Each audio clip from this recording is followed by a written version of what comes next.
کچھ ایسے سمجھدار لوگ موجود تھے جو اگرچہ اس وقت کافر تھے، انہوں نے صاف صاف کہا مکہ والوں سے، مکہ والوں،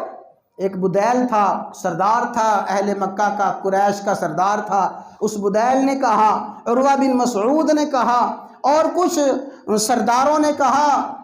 کہ قریشیو، ہم نے تمہارا ساتھ اس لیے نہیں دیا کہ تم لوگوں کو بیت اللہ کی زیارت سے روکو، وہ تو اللہ کے بندے قربانی کا اونٹ ساتھ لے کے آئے ہیں، وہ تو احرام باندھے ہوئے ہیں، ان کے پاس کوئی اسلحہ نہیں ہے، ہماری دیانتدارانہ رائے یہ ہے کہ ان کا راستہ چھوڑ دو،